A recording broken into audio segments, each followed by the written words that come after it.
చిత్తూరు జిల్లాలో clean sweep చేస్తామని ప్రకటించింది వైసీపీ. ఆఖరికి కుప్పంలో చంద్రబాబును కూడా ఓడిస్తామని స్వయంగా జగన్ స్టేట్మెంట్ ఇచ్చారు.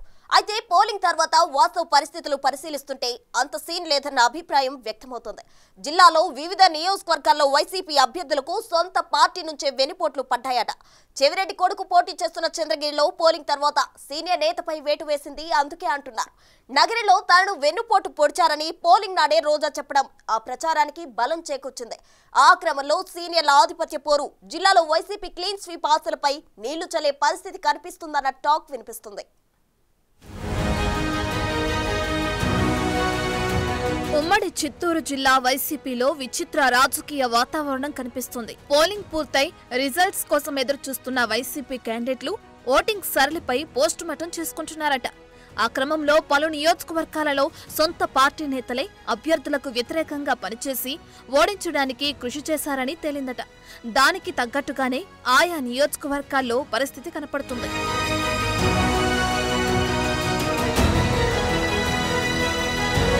తాజాగా చంద్రగిరిలోని సీనియర్ నాయకుడు అయిన ఎంఆర్సీ రెడ్డిని పార్టీ నుంచి సస్పెండ్ చేశారు.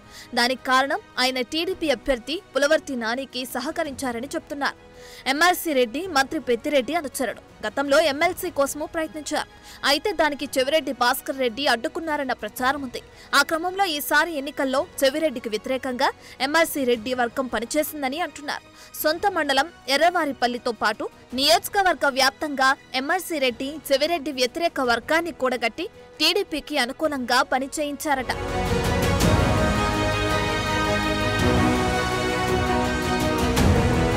చంద్రగిరి ఎమ్మెల్యే ఈసారి ఒంగోలు ఎంపీ అభ్యర్థిగా పనిచేసిన చెవిరెడ్డి భాస్కర్ రెడ్డి వైసీపీ అధ్యక్షుడు జగన్ కి అత్యంత పర్సనల్ మనిషి. ఈయన అడిగింది ఆయన కాదనరు, ఆయన చెప్పింది ఈయన శిరసావహిస్తారన్న టాక్ ఉంది. అలాంటి చెవిరెడ్డి ఈసారి చంద్రగిరిలో గెలుపుపై ధీమాతో తన కుమారుడు మోహిత్ రెడ్డికి వైసీపీ టికెట్ ఇప్పించుకున్నారు. తాను ఒంగోలు ఎంపీగా పోటీలో ఉన్న చంద్రగిరిపై ఎక్కువ కాన్సంట్రేట్ చేసి ప్రచారంలో తనదైన మార్కు చూపించారు. మొదటి నుంచి కూడా ఆనాడు 8.5 సంవత్సరం పాటు పోరాటాలలో నాకు ఇంకా గుర్తుంది. 700 మంది పైగా నాతో పాటు జైల్లో వివిధ రకాల కేసుల్లో 8.5 సంవత్సరంలో 700కు పైగా జైల్లో ఉన్నటువంటి పరిస్థితి. ఈ రోజుకి మొత్తం కోట్ల చుట్టూ మొత్తం ఒకరోజు కూర్చొని ఎంతమంది మీద కేసులు పెట్టారని చూస్తే 1150 మంది పైన చంద్రగిరి నియోజకవర్గంలో 8.5 సంవత్సరంలో కేసులు పెట్టారు. కేసులు పెట్టినా, జైల్లో పెట్టినా, ఇబ్బందులు పెట్టినా కూడా వెనక్కి తిరిగి చూడకుండా మనం అందరం కూడా పోరాటాలు చేసి మన పార్టీ జెండాను మన చంద్రగిరి నియోజకవర్గంలో ఎగరేసుకున్నాం.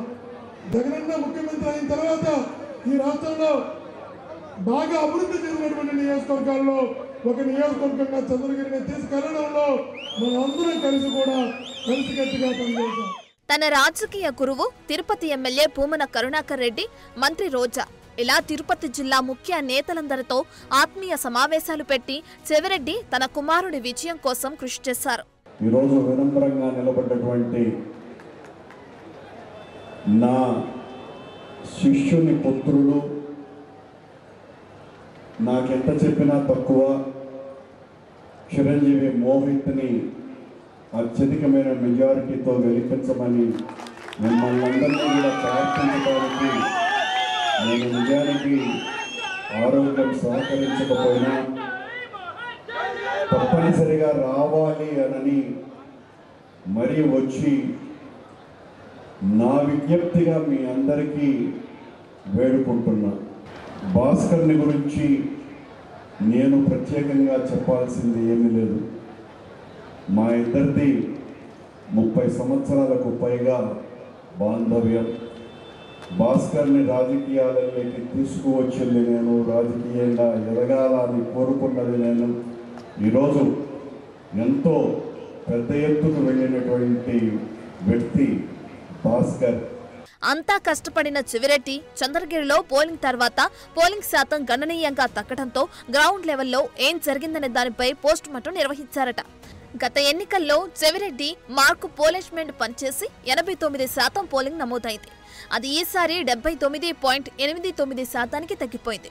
దాంతో సమీక్షించుకున్న ఆయన ఆశించిన స్థాయిలో ఓటర్లు బూత్లకు రాకపోవడానికి నమ్ముకున్న కేడరే కారణమని భావిస్తున్నారట. ఆ క్రమంలోనే ఎంఆర్సీ రెడ్డిపై సస్పెన్షన్ వేటు పడిందంటున్నారు. ఎన్ని నోట్లు వెదజల్లినా వెన్నుపోట్ల కారణంగా అవి ఓటర్లకు చేరలేదన్న ఫ్రస్ట్రేషన్తోనే టీడీపీ అభ్యర్థి పులవర్తి నానిపై దాడికి తెగబడ్డారంటున్నారు.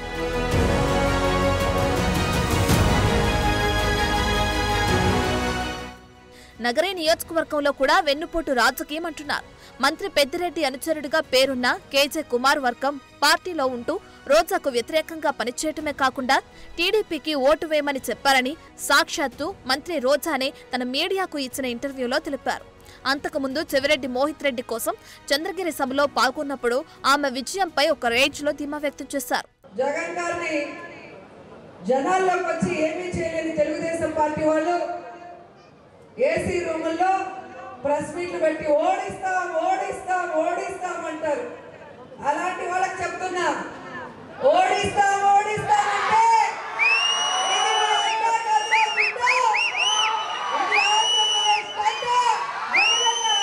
కూడా ఈ సందర్భంగా తెలియజేసుకుంటున్నారు. సో ఏసీ రూముల్లో కూర్చొని ప్రెస్ మీట్లు మాట్లాడే వాళ్ళు కాదు.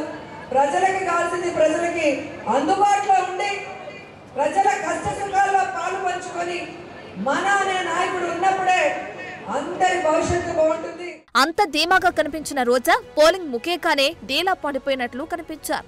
నగరిలో తనను సొంత పార్టీ వారే వెన్నుపోటు పొడిచారని సొంత మీడియా ముందు వాపోయారు. మరోవైపు పోలింగ్ కు 4 రోజుల ముందు సీనియర్లు పార్టీ నుంచి బయటకు పోయి టీడీపీకి మద్దతు ప్రకటించడం వెనుక కూడా వైసీపీ సీనియర్ల హస్తం ఉందన్న ప్రచారం జరుగుతుంది.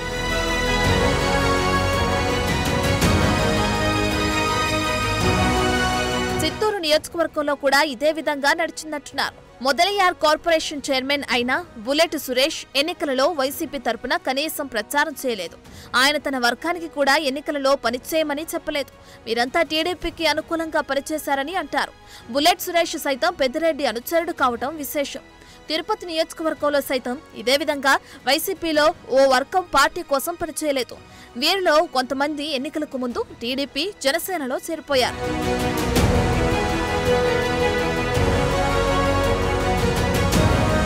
పలమనేరు నియోజకవర్గంలో సైతం వెంకట్ గౌడ్ కు వ్యతిరేకంగా చిత్తూరు కోఆపరేటివ్ బ్యాంకు చైర్మన్ అయిన రెడ్డెమ్మ వర్గంతో పాటు జడ్పీటీసీ వర్గం పనిచేయలేదన్న ప్రచారం ఉంది. జేడినెల్లూరు నియోజకవర్గంలో కూడా మాజీ ఎంపీ విదేశీ వ్యవహారాల సలహాదారు అయిన జ్ఞానేందర్ రెడ్డి వర్గం సైతం డిప్యూటీ సీఎం నారాయణస్వామిపై కోపంతో పార్టీ కోసం పనిచేయలేదట. మాజీ మంత్రివర్గంతో పాటు పాలసముద్రం మండలానికి చెందిన క్షత్రియ సామాజిక వర్గం నేతలు సైతం వైసీపీకి యాంటీ అయ్యారట.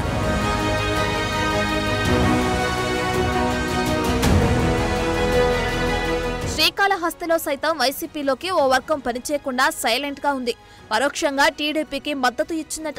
అయితే చివరి నిమిషంలో మేల్కొన్న ఎమ్మెల్యే బియ్యపు మధుసూదన్ రెడ్డి సదరు నేతలతో కాళ్లబేరానికి వెళ్లి తన గెలుపు కోసం పనిచేయమని కోరారట. అయితే అప్పటికే జరగరాని నష్టం జరిగిపోయిందని క్యాడర్ అంటుంది. సత్యవేడు నియోజకవర్గంలో టీడీపీకి అనుకూలంగా వైసీపీలోకి ఓ వర్గం లోపాయికారిగా పనిచేస్తుందట. అక్కడ టీడీపీ ఓట్లను చీల్చడానికి వైసీపీ ఇద్దరిని స్వతంత్రులుగా పోటీ చేయించిందన్న ప్రచారం ఉంది. ఈ నేపథ్యంలో టీడీపీ అభ్యర్థి కోనేటి ఆదిమూలానికి వైసీపీ శ్రేణులు సహకరించాయట. మొత్తం మీద తిరుపతి, చంద్రగిరి, పలమనేరు, నగరి, జీడినెల్లూరు, సత్యవేడుల్లో వైసీపీకి గట్టిగానే వెన్నుపోటు పడిందంటున్నారు. అధికారంలో ఉన్నప్పుడు ద్వితీయ శ్రేణి నాయకులకు విలువ ఇవ్వకపోవటం వల్లే ఈ విధంగా జరిగిందని క్యాడర్ అంటున్నారు. మరి చూడాలి ఈ వెన్నుపోటు రాజకీయాలు జిల్లా రాజకీయ సమీకరణలను ఏ మలుపు తిప్పుతాయో. For more videos like this, subscribe Big TV channel.